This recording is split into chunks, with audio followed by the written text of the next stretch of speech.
Monsieur le gouverneur, mesdames et messieurs, je suis heureux de m'adresser à vous pour une cause qui me tient particulièrement à cœur, au fond celle de l'engagement européen.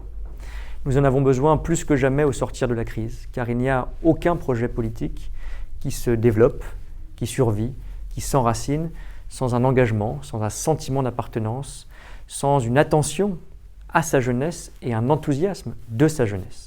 Je sais qu'on peut compter sur le collectif pour un service civique européen pour porter cet engagement et cet enthousiasme. Je veux saluer votre travail, le soutenir pleinement, notamment en vue de la présidence française de l'Union européenne.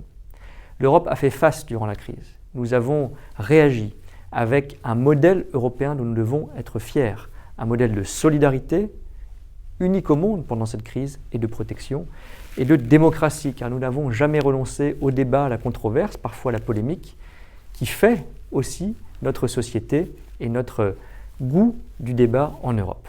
Ces valeurs, nous devons les défendre, nous devons les renforcer encore.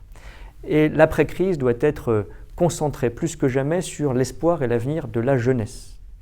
En termes de mobilité, en termes de formation, en termes de compétences, nous devons avoir un grand plan européen pour la jeunesse. Ce sera aussi un combat qui sera au cœur de la présidence française de l'Union européenne que j'évoquais.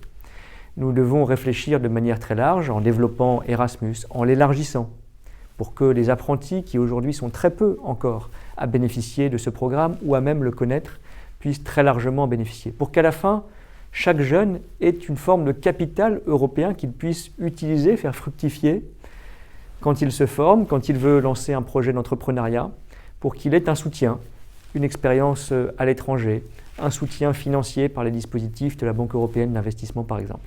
C'est à cela que nous devons réfléchir pour qu'après la crise, l'Europe soit aux côtés des jeunes Européens. Je sais que nous partageons cette conviction. Je veux dire aussi, à travers quelques exemples, comment nous renforçons le service civique en France en l'européanisant, comment nous développons cet engagement européen. Il y aura 1000 plus 1000 missions de service civique à dimension européenne en France d'ici 2022.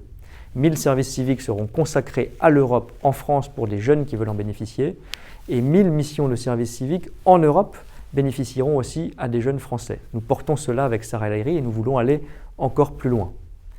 Mais, et c'est le sens du travail du collectif pour le service civique européen, nous devons imaginer, à travers les initiatives existantes comme le Corps européen de solidarité, un vrai service civique européen, une expérience européenne pour chaque jeune de mobilité, d'engagement associatif, de formation dans la décennie qui vient. C'est un vrai changement culturel, c'est un vrai projet politique. J'y crois beaucoup et je sais que nous partageons cet engagement.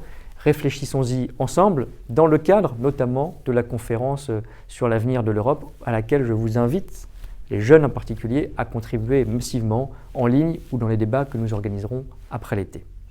Merci encore de cet engagement, merci encore de cette conviction européenne concrète et enthousiaste. Vous savez que je suis à vos côtés, je sais que je peux compter sur vous, nous avancerons ensemble.